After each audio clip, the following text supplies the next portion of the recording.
Perfect, thank you. So there's really two parts to what I'm going to present to try to answer two different questions. The first one is, how can remote sensing observations evaluate microphysical parameterizations? So we're talking about evaluating the specific values of parameters and maybe the errors that they may have in different representations. And I listed some that I just picked at random from the schemes that are available with WRF. And the second question is going to be a little bit more interesting, I guess.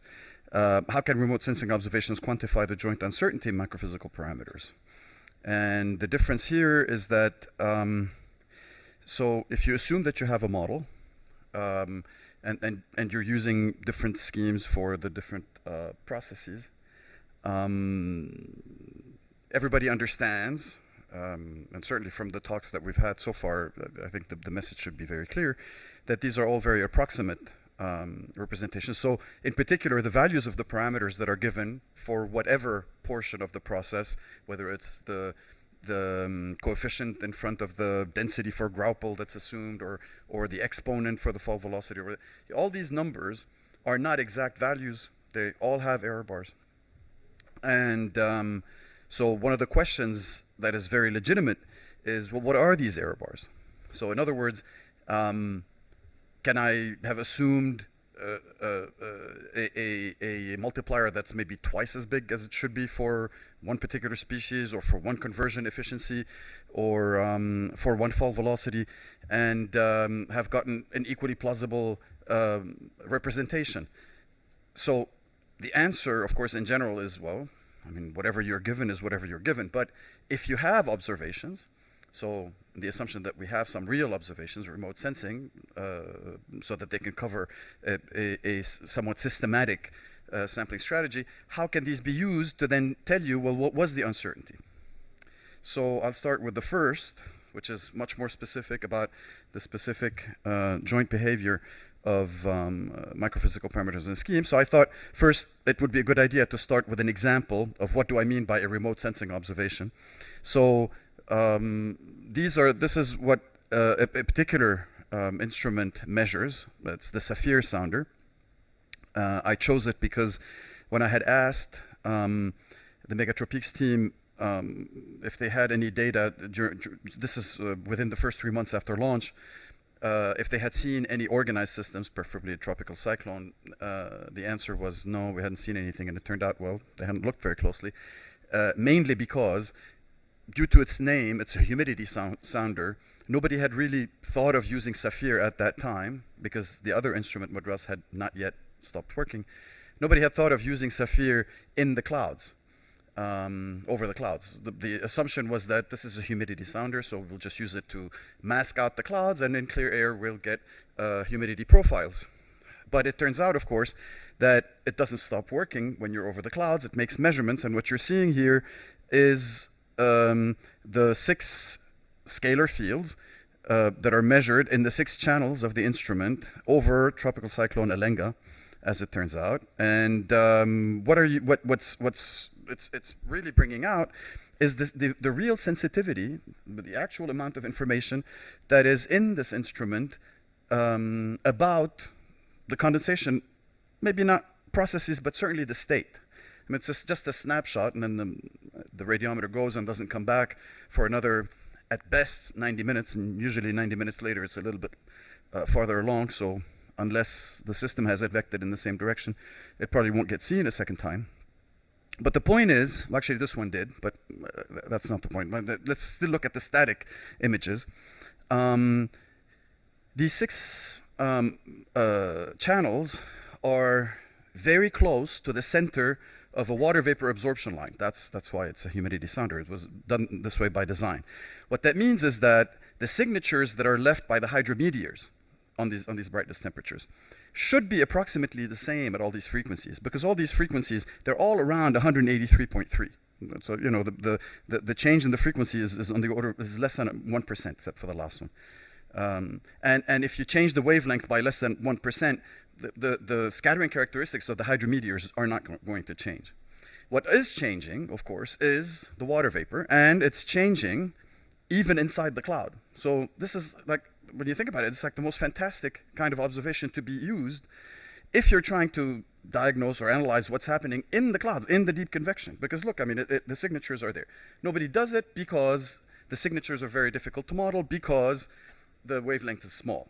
But that's the paradox. Because the wavelength is small, the resolution is high. You can see, look, you can even see the eye. I mean, in just about any one of the last 3 channels, you know, very clearly. So it would be a pity not to use this instrument in order to evaluate the microphysics. And so how would you do that?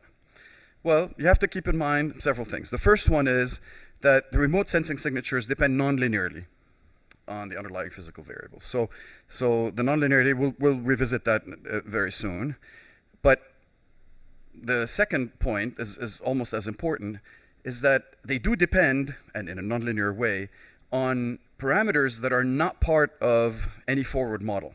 So for example, how spiky, or the actual shape of the solid hydrometeors. There isn't any model that tells you anything about the texture of these, and that's important to model the scattering signatures, because it does have a huge variability. The resolution of the observations, of course, is coarse. So depending on, now in the models that we're talking about here, we're not talking about going down to very, very fine scales. But if you do have a fine scale, then you have to keep in mind that these observations are typically on the order of 10-kilometer horizontal resolution. So that has to be figured into account. And finally, in order to reduce, you do want to try to make as much of your comparisons or evaluations in observation space, because in order to make retrievals from these observations, I mean, I would have to do a lot of simplifying assumptions in order to take 6 numbers from each one of these channels over any particular point and retrieve any kind of complicated information about any one of the parameters in that column. It's just, there's way too many unknowns relative to the number of variables. However, as you could see, they do seem to be sensitive to exactly where the bulk, the deepest part of the convection is, and where the water vapor is higher or lower. So it would be a shame not to try to use them. So how can we use them? So obviously, at some point, you have to use some forward radiative transfer, a forward model, to take whatever your model with whatever scheme you're using has generated and calculate what the brightness temperatures ought to be.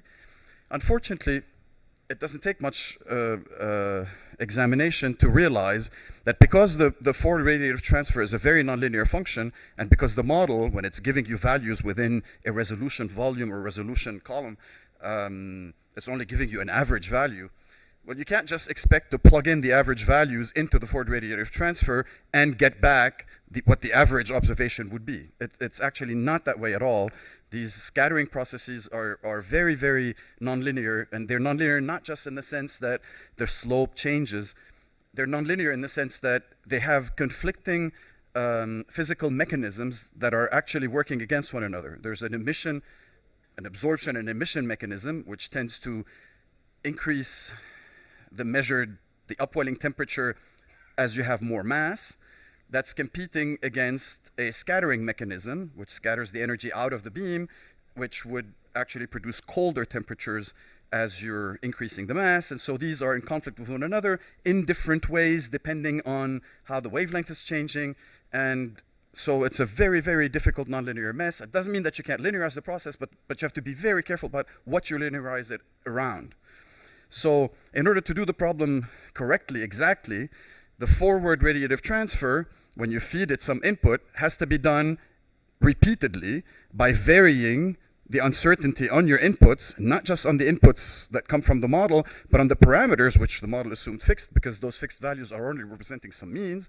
And you have to do this for the assumed joint distribution of the variability in the state variables and in the parameters, which is a very, very tall order. I mean, you're talking about, instead of running one forward radiative transfer calculation, which is already very costly, I'm talking about running 100 times 100 times 100 times 100, and then, compiling them all, which is, practically impossible. So Um, this is just to illustrate the nature of the nonlinearity. We might as well do this because this is a real example. This is what the radiometer would see. This is a case where we have channels that are more separated than the one that I showed you before, and it's important because this one is 37V. You can see it in this corner, 37 gigahertz on the trim radiometer, the TMI. What you're looking at is in the middle of the Atlantic Ocean. This is the ITCZ, and this is how it looked on a particular day. If you go up to the next higher frequency, which is 85 gigahertz, it looks a little bit different. And here, now you can see that the pattern here is a little bit more uniform. It's actually quite a bit more uniform. Where the convective cells are is where you have, and the deepest ones correspond to the biggest cooling, the coldest temperatures. And so if I circle them, and I'm circling a spurious one just to show you why, how this compares with the other channel, you can see that they actually correspond. This other channel is a combination of emission and scattering. There's portions of the cloud where the temperature gets brighter as you add mass, and then you reach a sort of maximum, and then you start getting cooling, and the cooling is more important as you keep adding mass, except that's not always the case. Sometimes it's cool, not because there's a lot of mass, but because there's nothing there. And so that's the nature of this nonlinearity, and this is a significant example because it's actually one of the things that got me into this whole modeling. This is this place right here. This is the convective cell that the Air France 447 went over before it crashed 10 minutes later in the Atlantic. And this is the, well, anyway, so there's some significance to this example. So we're going back to, so how are we going to do now perform our evaluation of different schemes in the model? So we want to do it in observation space, and we want to be able to do this integral somehow efficiently, which cannot be done in real time. So we're going to try to do it, number one, empirically, and number two, offline. So how do you do this?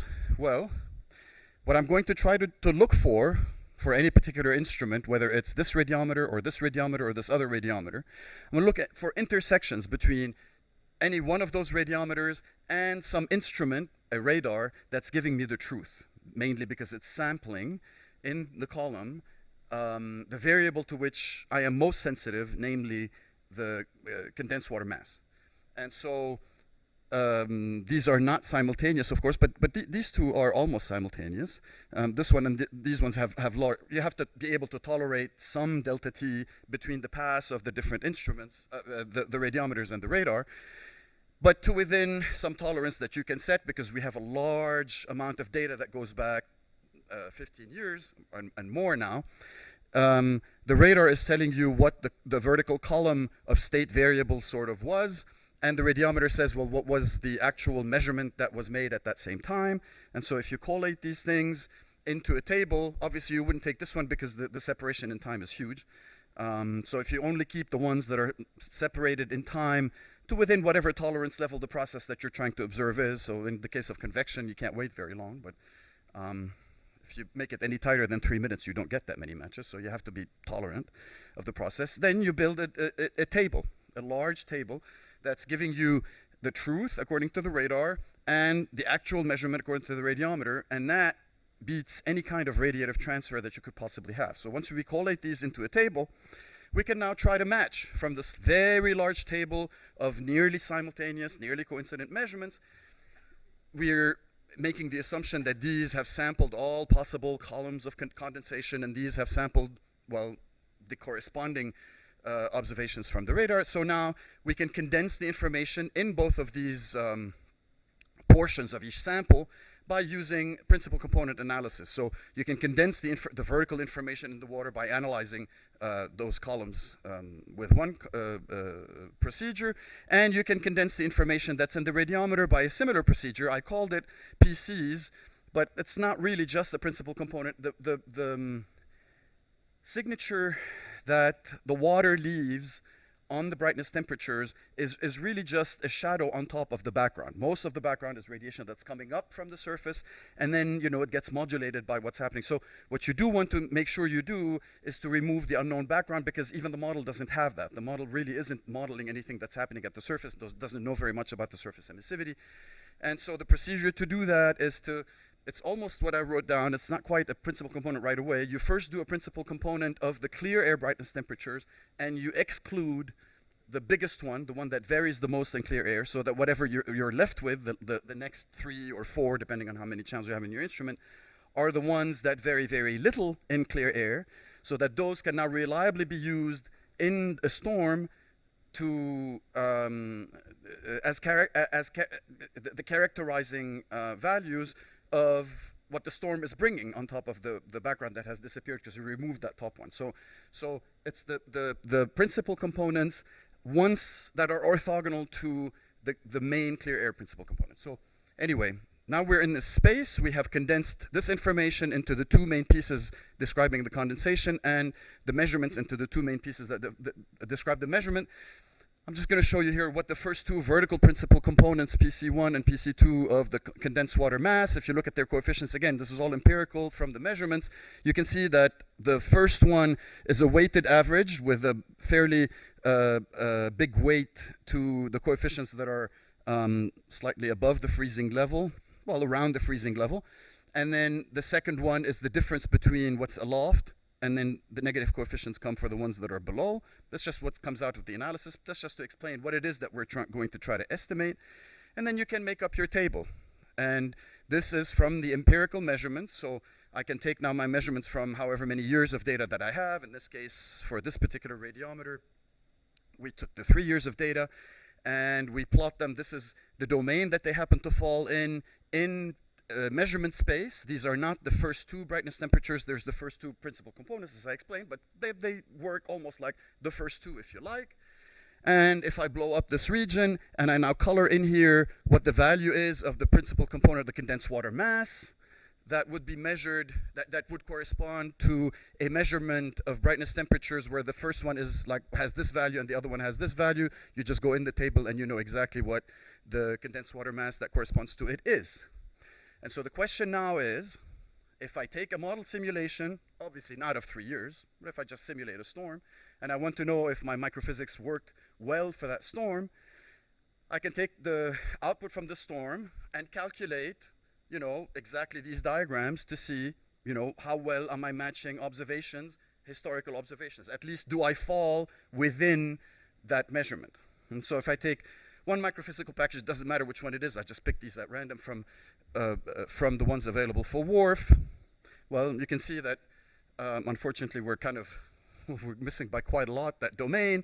Not only that, but the interpretation is really off, and you can't easily blame this on biases because I've taken out the background. So this scheme is not doing too good a job when you compare it to the empirical observations. And now we go to the next scheme. It's not doing actually too badly, but it's still not very good. And certainly the underlying condensed water mass that corresponds to a particular measurement doesn't look anything like that original one. And if I go to the third scheme, it doesn't look like it's doing very well because of the fact that it's not falling within the domain. But this isn't too bad. Actually, this one isn't too bad. And then this is the modification that we made to the WSM6 scheme. So to this one, we took this one, and now we modified the parameters according to the empirical observations of in situ drop size distribution, well, particle size distributions that I had described a couple days ago, in order to remove this assumption that the intercept is constant and the exponent is 0 and the whatever, and replace them with different assumptions that are more consistent with the in situ observations. And what we get is this, which when you compare to the actual 3 years worth of data is remarkably, I wouldn't call it good, but it's not bad. And even the table seems to match pretty well. And so what is it that we did to bring these things into an agreement?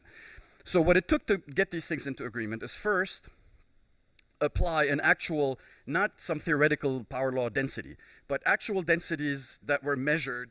So in this case, it's the Heimsfield density, the mass density relations, fractal relations that he derived from the probes. It turns out that you can fit a power law with a certain very fixed range for the coefficient and the exponent of the maximum size, apparent size diameter. you sample this possible relation. A has a certain range of values according to their analysis, and so does B. So we can sample both B and A and end up with 32. I took 4 possible values for B and 8 possible values for A, and so 4 times 8 is 32. So you get 32 of these possible relations. We take some synthetically generated aggregates and pristine ice, well, just solid hydrometeor particles, and then we sort them according to these 32 classes. These were generated by Kos and Kuo. Fairly complicated procedure that I can explain later, but the database is available and I can share it with whoever would like to. And then we impose the usual gamma distribution, except that we don't keep all the possible ones that we have. We only keep the ones that obey these empirical correlation laws that were derived from the empirical in situ observations of hydrometeor distributions. So in this case, we want this particular ratio between the mass-weighted diameter and the water content to lie in a certain range. And so these are physical constraints. And when we do this, when we take WSM6, we keep N0 mu and lambda, but we replace the assumptions that this one is constant and that one is equal to 0 and that one is whatever with these assumptions, and then recalculate the forward radiative transfer.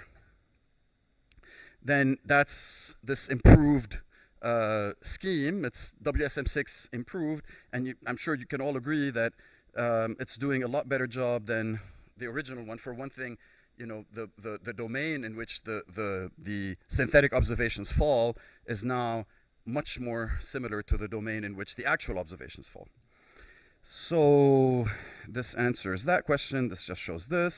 And this is just to show the actual in situ observations that were used to get our power laws. So I'll very quickly, because I don't, if I can just take 5 minutes, is that okay? So I'll just take 5 minutes to answer the second part of the question. If you remember, we'll just go to the front. There were 2 questions that I think are of interest to the modelers. It's not just to validate a particular scheme, but now you want to know, okay, given the schemes that you have for Grapple, for whatever, for the conversion efficiencies between all the different species, how much uncertainty do you have over these coefficients, and how can you beat down that uncertainty if you have satellite measurements? So it's quite a bit of a different question, but it's very much of interest because it's somewhat like a more specifically parameter-related use of observations as opposed to assimilation. Well, if I write my model stochastically, because I want it to be, general, the formulation to be general enough that I can use it, I'm trying to determine from some observation that will depend on x, but also on mu, at a particular time in the evolution of the model. I'm trying to determine the joint distribution of mu. So I'm trying to see, how uncertain am I on these factors mu that the scheme assumed were constant, but I know they're not. I mean, I know they may be constant, but there's a big error bar on them. Those were just some mean values that somebody came up with. And so because of the nonlinearity, it's the same problem as before. You have to be able to sample these mu's and somehow go through the process, forward calculate observations, compare with the observations, and somehow only keep the ones that are somehow similar. So to make a long story short, one way to do this was pioneered by Vukicevic, Posselt, and now Marcus. Well, so the 3 are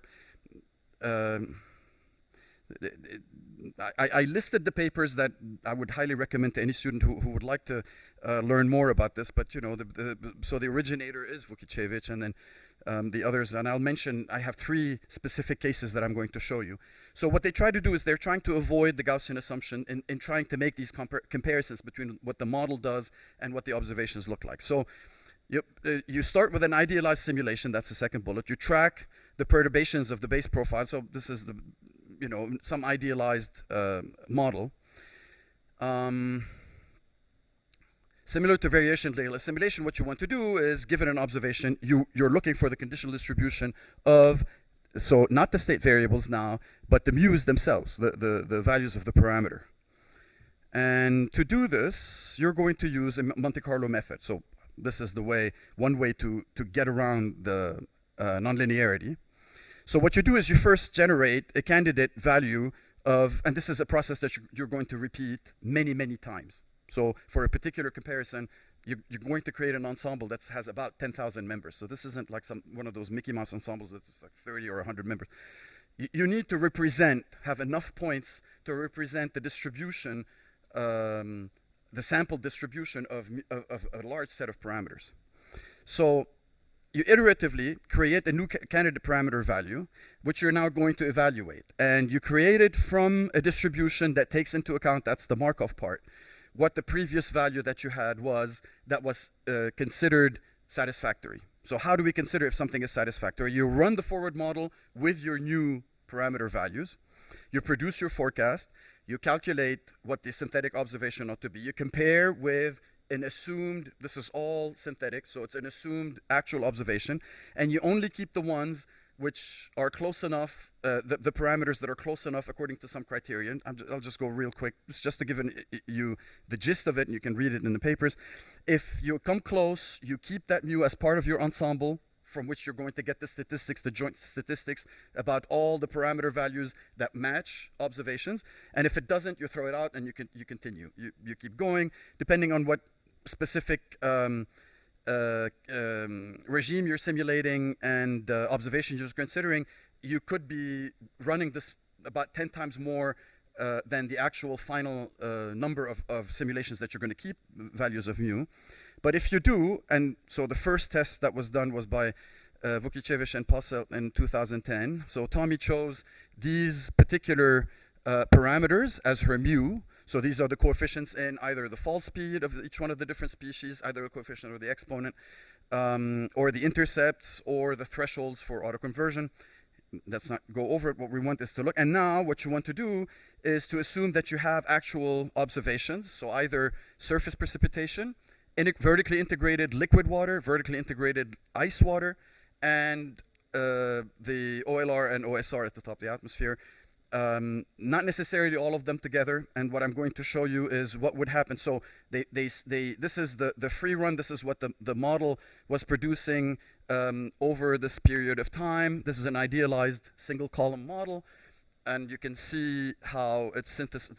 So these are the different species over time. It's simulating a reasonable, what looks like a reasonable two-dimensional storm. Excuse me. And then here are the joint PDFs of the parameter pairs when we assume, so these are the parameters on both axes, it's the same parameters. And this is what their joint PDFs at the outcome of this MCMC process, the Monte Carlo Markov chain process. In the case where the observations were just the precipitation and the integrated solid and water and liquid paths. And what you can see is that the Grapple fall speed parameter and the rain intercept are the most sensitive ones to these particular observations. I'm not going to go into all the details. You can see it in there. But the point is that it shows in a very definitive way this is what happens when I do add OSR and OLR. And you can see that at least the snow parameters get quite a bit reduced uncertainty, because that's what you are sensitive to most at the top of the storm.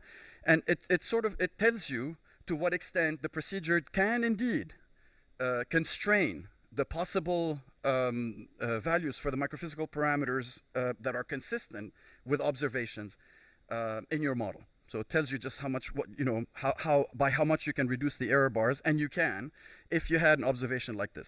In a subsequent paper, this is Derek's work later in 2012, you can see by how much everything got reduced if now I assume that I have radar profiles. And this is remarkable. These observations, the joint densities used to be quite a bit bigger, and now they're much reduced. And the last one that I want to show is the case that Tao was showing with the simulation of the in the Amazon of that convective case from February 1999. On the bottom is the 250 meter resolution simulation output, averaged over 3 different periods. On top is the one that's actually used in the MCMC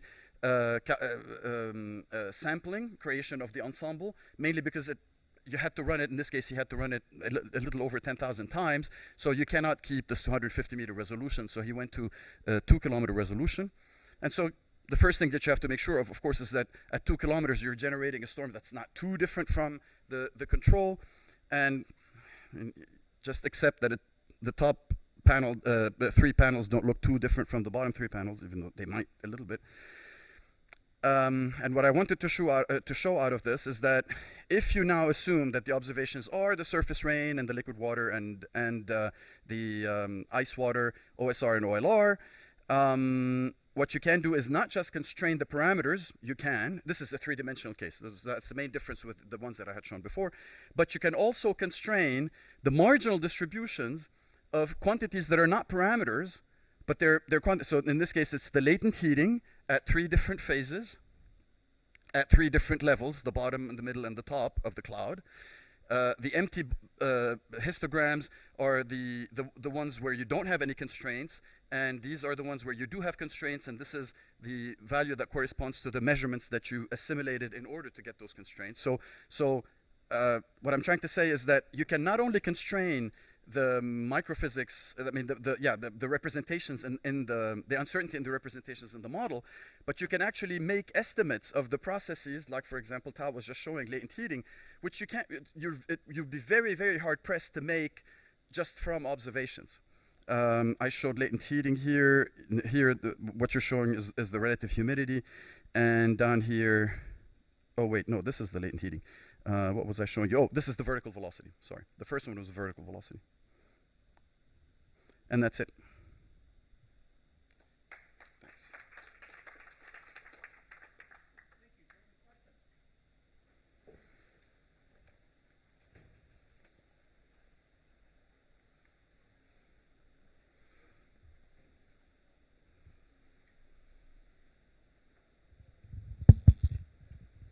Hi, thanks for the nice talk.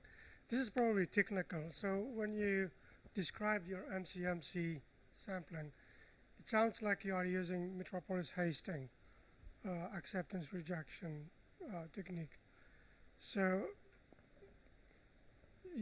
usually when there are lots of parameters like that to learn, I think the Gibbs sampler is much simpler.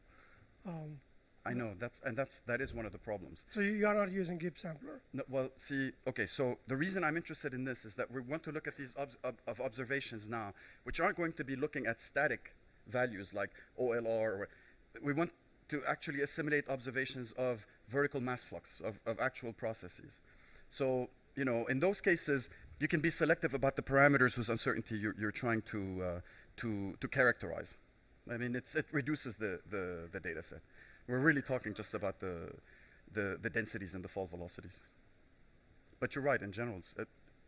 The criteria, I skipped out on a whole bunch of details. Yeah, it just would be more efficient, but that's it.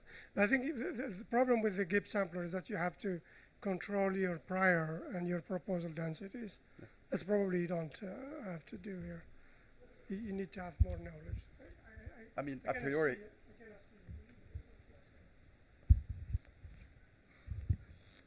Any other questions? Yes. Comment. What you showed at the beginning is exactly what the 3D and 4D satellite data simulation in microwave is doing, because it uses ice crystal shape, and the RT-TOF use the RT-TOF with a specified ice crystal shape and distribution and computer radiative transfer for each channel, yep, for each location. That's right, and it does it wrong because it's doing it in a single. It's calculating the forward signature of the single value that it's being fed. It's a single value. So we did a simulation with RT-TOF with this approach, where you do all the calculations offline, assuming that the characteristics of the scattering are not known exactly, because they're not. The single forward radiative transfer, it's like, assume the forward radiative transfer was x goes to x squared, right? And my value of x is between -1 and 1, right? And so if I give it the mean, which is 0, and then I calculate x squared, I get 0. I'm not getting the mean at all. I'm getting, in fact, the extreme value. You see, that's the problem. Yeah. And that's the problem here, is that especially for these high frequencies. What for example, ECMWF is doing is they're not using anything at 183. They're not even using 89. It's always the lower frequency channels.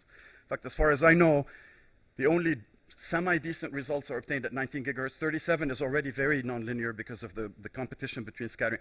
The single calculation is not going to give you the correct brightness temperature. So when we use this, it was very interesting. I didn't put it in here. Doesn't matter. I'm not here to just brag about what we can do. But the forecasts for these hurricanes were much more similar to what was actually observed by the ground system than if you just did the single shot forward calculation.